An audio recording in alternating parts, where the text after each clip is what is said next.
आप लोगों की आवाज़ को नहीं दबा सकते। लोगों की आवाज़ स्वतंत्र है, हम डेमोक्रेटिक कंट्री में रहते हैं। आप हमारी आवाज़ को आज नहीं दबा सकते।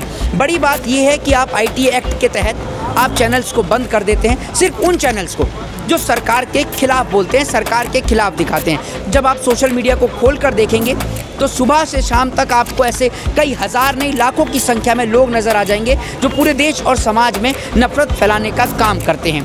क्या आईटी एक्ट उनके ऊपर लागू नहीं होता? क्या सरकार को वो चीज़ें नज़र नहीं आती?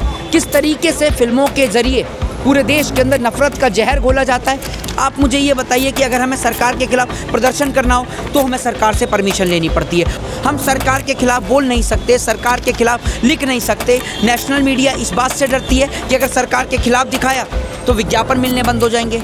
कैसे अपने जो कर्मचारी हैं उनको सैलरी देंगे? दोस्तों, देश में बोलने की आज़ादी को लेकर लगातार सवाल है। आप चूँकि मेन स्ट्रीम का जो काम है वो क्रिएटर कर रहे हैं, इन्फ्लुएंसर कर रहे हैं, डिजिटल जर्नलिस्ट कर रहे हैं, लेकिन क्या आज सरकार ने इस तरह से नकेल कस दिया है कि भाई बिना उनकी अनुमति के कुछ चल नहीं पाए, कुछ दिख नहीं पाए, तो फिर लोकतंत्र किस काम का? आज इसी संदर्भ में प्रेस क्लब में एक कार्यक्रम का आयोजन किया गया जिसमें संजय सिंह भी मुख्य वक्ता के तौर पर उन्होंने शिरकत की थी। बहुत सारे वक्ता और भी थे। लगातार इसके ऊपर सवाल है। मोहित जी लगातार सक्रिय रहते हैं सोशल मीडिया, डिजिटल, आप लगातार इन्हें देखते, सुनते, समझते हैं। मोहित जी, लगातार चूँकि मोदी जी की सरकार फिलहाल, अगर सबसे ज़्यादा डर फिलहाल जिससे लग रहा है वो क्रिएटरों से, डिजिटल जर्नलिस्ट से, पत्रकारों से, और इसे दबाने के लिए लगातार कोशिश भी सरकार कर रही है। नेशनल दस्तक का फेसबुक पेज बंद हुआ, 4 PM के ऊपर लगातार। तो ये स्थिति, इसे कैसे आप देख रहे हैं? कैसे लोगों तक बताएंगे, समझाएंगे स्थिति क्या है? क्या इसे अघोषित आपातकाल कहें, सही गलत? देखिए, एक चीज़ मैं आपको बताना चाहता हूँ। प्रधानमंत्री को अगर विदेश की यात्रा से फुर्सत मिले तो शायद प्रधानमंत्री ये बात समझ पाएँ कि नेपाल के अंदर अगर सत्ता परिवर्तन हुआ तो क्यों हुआ। अगर आप लोगों की आवाज़ को दबाएंगे, आप लोगों को चुप करने की कोशिश करेंगे तो लोग सड़क पर उतरेंगे, एक बड़ा मूवमेंट क्रिएट होगा। आप लोगों की आवाज़ को नहीं दबा सकते। लोगों की आवाज़ स्वतंत्र है, हम डेमोक्रेटिक कंट्री में रहते हैं। हम कहते हैं कि India is a democratic country. Bharat एक लोकतांत्रिक देश है और लोकतांत्रिक देश में आर्टिकल 19 हमें प्रोटेस्ट करने की आज़ादी देता है। इस देश का कॉन्स्टिट्यूशन हमें बोलने का राइट देता है। आप हमारी आवाज़ को आज नहीं दबा सकते। बड़ी बात यह है कि आप आईटी एक्ट के तहत आप चैनल्स को बंद कर देते हैं, सिर्फ उन चैनल्स को जो सरकार के खिलाफ बोलते हैं, सरकार के खिलाफ दिखाते हैं। जबकि जब आप सोशल मीडिया को खोल कर देखेंगे तो सुबह से शाम तक आपको ऐसे कई हज़ार नहीं लाखों की संख्या में लोग नज़र आ जाएंगे जो पूरे देश और समाज में नफरत फैलाने का काम करते हैं। क्या आईटी एक्ट उनके ऊपर लागू नहीं होता? क्या सरकार को वो चीज़ें नज़र नहीं आती?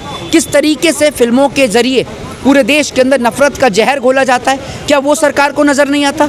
लेकिन सरकार सिर्फ उन्हीं चैनल्स को बंद करी क्योंकि सरकार ने ये देखा कि चाहे वो रवीश कुमार हो, चाहे वो अजीत अंजुम हो, चाहे पुण्य प्रसून वाजपेयी हो, जब सरकार ने देखा कि इनको जब हमने चैनल से निकाल कर बाहर खड़ा कर दिया, इनकी आवाज़ को हम नहीं दबा पाए, इन्हें हम नहीं खरीद पाए पैसे के दम पर, इनके ज़मीर को हम नहीं खरीद पाए, तो सरकार ने इनको बाहर निकाल के जब खड़ा कर दिया तो इन्होंने अपने यूट्यूब चैनल्स खोले। जब इन्होंने यूट्यूब चैनल्स पर अपने प्लेटफॉर्म पर जनता की आवाज़ को दिखाना शुरू किया, सरकार को एक्सपोज करना शुरू किया, तो सरकार डर गई।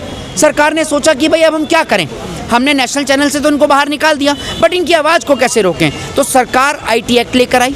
आईटी एक्ट के तहत किसी के भी ऊपर जो भी सरकार के खिलाफ देखा है उसके ऊपर आईटी एक्ट लगा दिया जाता है, उसके चैनल को बंद कर दिया जाता है और ये कह दिया जाता है कि आप चले जाइए कोर्ट।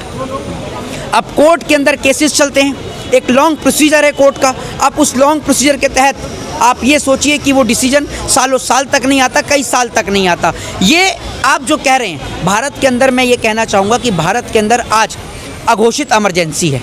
ये आप समझ लीजिए कि भारत आज एक लोकतांत्रिक देश बचा ही नहीं है। लोकतांत्रिक देश कहाँ से बचा है? आप मुझे ये बताइए कि अगर हमें सरकार के खिलाफ प्रदर्शन करना हो तो हमें सरकार से परमिशन लेनी पड़ती है और उसके लिए जगहों को निश्चित किया गया है, समय को निर्धारित किया गया है। तो आप मुझे ये बताइए ना कि हम कहाँ से डेमोक्रेसी में रह रहे हैं? हम सरकार के खिलाफ बोल नहीं सकते, सरकार के खिलाफ लिख नहीं सकते। नेशनल मीडिया इस बात से डरती है कि अगर सरकार के खिलाफ दिखाया तो विज्ञापन मिलने बंद हो जाएंगे।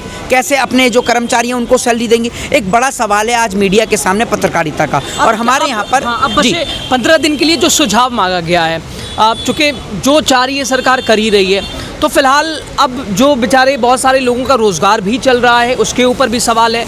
और दूसरी तरफ अब सुझाव देने वाले कौन लोग हैं? सब आप ही के साहब के ही हैं। तो भाई साहब सब तो आप कर रहे हैं तो ये भी कर देंगे, अब हम लोग क्या करें, हम आप क्या करें? मैंने आपको क्या बोला, नेपाल में यही कोशिश की गई कि जेनजी की आवाज़ को दबाया गया। नेपाल के अंदर यही हुआ कि नेताओं के बच्चे किस तरीके से एक ऐशो आराम की ज़िंदगी को जी रहे थे। सेम सिचुएशन आज इंडिया में है। आज गृह मंत्री अमित शाह का बेटा जो बिना क्रिकेट खेले बीसीसीआई से आईसीसी में पहुंच जाता है। चाहे आप तमाम नेताओं के बच्चों को देख लो, पीयूष गोयल के बच्चों को देख लो, अनुराग ठाकुर के बच्चों को देख लो, जितने भी पॉलिटिशियंस के बच्चे एक लग्जरी और एक लैविश लाइफ जी रहे हैं। जबकि इनके लिए लड़ने वाला एक गरीब आदमी जिसको एक अच्छी शिक्षा नहीं मिल रही, 2 वक्त की रोटी नहीं मिल रही, जब उसको ये बात समझ में आएगी ना कि हमें यूज़ किया जा रहा है और हमें यूज़ एंड थ्रो की तरह हमें इस्तेमाल करके सिर्फ डस्टबिन में फेंक दिया जा रहा है। जब एक आम कार्यकर्ता सरकार के लिए लड़ता है, यानी बीजेपी के लिए लड़ता है, जब वो अरेस्ट होता है तो सरकार डिनाई कर देती है। सरकार कह देती है कि हमारी पार्टी से इसका कोई संबंध ही नहीं है। तो जब ये बात इस देश की आम जनता समझेगी कि ये इस देश के अंदर सिर्फ लोगों का इस्तेमाल कर रहे हैं, उस दिन मैं आपको बता रहा हूँ एक बड़ा जन आंदोलन सड़क पर होगा और सरकार 1000 नहीं, लाख नहीं, मैं कह रहा हूँ करोड़ों गोलियाँ चलवा देगी, तब भी वो आंदोलन रुकने वाला नहीं है। मैं एक चीज़ आपको बता दूँ, जब अंग्रेज़ों के खिलाफ बगावत शुरू हुई तो लोगों को लगा, अंग्रेज़ों को ये लगा कि ये बगावत शायद ठंडी हो जाएगी और इस देश की आज़ादी के लिए राजगुरु सुखदेव और भगत सिंह अगर चाहते तो फांसी के फंदे पर बच सकते थे। लेकिन उन्होंने कहा कि इस देश के अंदर अगर हमने फांसी को छोड़ा तो इस देश के अंदर इनकलाब नहीं आएगा। तो इनकलाब के लिए राजगुरु सुखदेव और भगत सिंह ने शहादत दी। और मैं आपको एक बात कहना चाहता हूँ कि आज इस देश के अंदर मोदी और भाजपा सरकार का पाप का घड़ा भर चुका है। और अगर आप लोगों की आवाज़ को दबाएंगे, कहने का मतलब ये है कि अगर एक घर के अंदर जहाँ से कहीं से गैस लीकेज हो रही है, अगर आप उसको बंद करेंगे तो घर ब्लास्ट होने के चांसेस हैं। तो मैं आपको यही कहना चाहूँगा कि अगर आप लोगों की आवाज़ को दबाएंगे तो वो आवाज़ बूम करेगी, ब्लास्ट करेगी, और जब वो बूम करती है, ब्लास्ट करती है, तो उसका मतलब होता है एक जन आंदोलन। तो यानी ये आईटी एक्ट ये आखिरी किल माना जाए इस सरकार की मुहिम में, चूँकि भाई साहब लगातार जो चाहा वो किया, और ये भाई ये तो अंत हो जाएगी एक तरह से। मैं आपको एक बात कहना चाहता हूँ, मोदी जी सबसे ज़्यादा किससे डरते थे? वो सिर्फ डरते थे तो लाइव प्रेस कॉन्फ्रेंस से, मोदी जी डरते थे तो इंटरव्यू से। तो मोदी जी ने कहा कि जो हमारे इंटरव्यू लेने वाले लोग हैं, क्यों ना उन्हीं को खरीद लिया जाए। तो मोदी जी ने यही काम किया। करण थापा का आपने इंटरव्यू देखा होगा, नरेंद्र मोदी जी को पानी पिला दिया था। मोदी जी कहते हैं उनसे कि हमारी दोस्ती बरकरार रहनी चाहिए, यानी वो मोदी जी को, पत्रकार को जो है मोदी जी इनडायरेक्टली डरा रहे हैं कि तुम मुझसे ऐसा क्वेश्चन मत पूछ कि जिससे बाद में तुझे दिक्कत हो। इस देश के अंदर गौरी लंकेश की आपने हत्या होते हुए देखी, ठीक है? तो इस देश के अंदर पत्रकारों के ऊपर आज एक बड़ा संकट है। और मैं एक बात कहना चाहूँगा कि वो पत्रकार को दिल से सैल्यूट है जो हक और सच की आवाज़ को उठा रहा है, चाहे वो आप हो, नेशनल दस्तक हो, अजीत अंजुम हो, रवीश कुमार हो, या तमाम वो चैनल जो आज सच की आवाज़ को दिखा रहे हैं। और मैं एक बात कहना चाहता हूँ, चैनल आप 1 नहीं, 1000 नहीं, लाख बंद कर दीजिए, कोई दिक्कत नहीं है। हम दोबारा नए चैनल बनाएंगे, दोबारा नए सिरे से शुरू करेंगे। लेकिन एक बात मैं आपको कहना चाह रहा हूँ, ये जो आप चैनलों को बंद कर रहे हैं ना, पब्लिक के अंदर उतना क्रोध और आक्रोश पैदा हो रहा है। मैं कभी भी अहिंसा का समर्थन नहीं करता हूँ, ना अहिंसा की बात करता हूँ। मैं खुद एक एडवोकेट हूँ और मैं सत्य और अहिंसा के मार्ग पर चलता हूँ, गांधी जी के रास्ते पर चलता हूँ। और गांधी जी ने हमें सदैव सिखाया कि हमें हिंसा की नहीं, अहिंसा की बात करनी है, और जहाँ हमारी बात ना माने वहाँ हमें जन आंदोलन करना है। जब गांधी जी अंग्रेज़ों को भगा सकते हैं तो हम उनकी नाजायज़ औलादों को भी भगा सकते हैं। जय हिंद, जय संविधान। वक्त दिया आपने। तो दोस्तों, आज इसी संदर्भ में आज प्रेस क्लब में एक कार्यक्रम आयोजन इसका किया गया। संजय सिंह, बहुत सारे और भी वक्ता थे।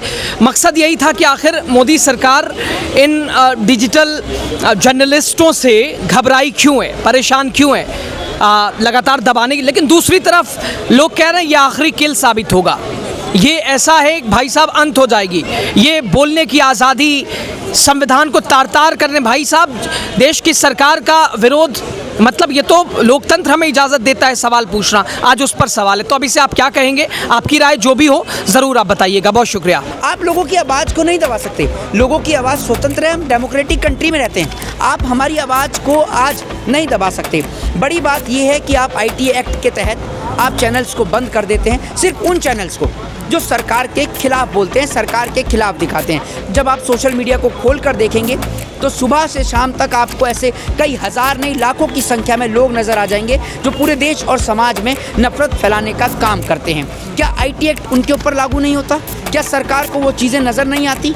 किस तरीके से फिल्मों के ज़रिए पूरे देश के अंदर नफरत का जहर घोला जाता है। आप मुझे ये बताइए कि अगर हमें सरकार के खिलाफ प्रदर्शन करना हो तो हमें सरकार से परमिशन लेनी पड़ती है। हम सरकार के खिलाफ बोल नहीं सकते, सरकार के खिलाफ लिख नहीं सकते। नेशनल मीडिया इस बात से डरती है कि अगर सरकार के खिलाफ दिखाया तो विज्ञापन मिलने बंद हो जाएंगे। कैसे अपने जो कर्मचारी हैं उनको सैलरी देंगे।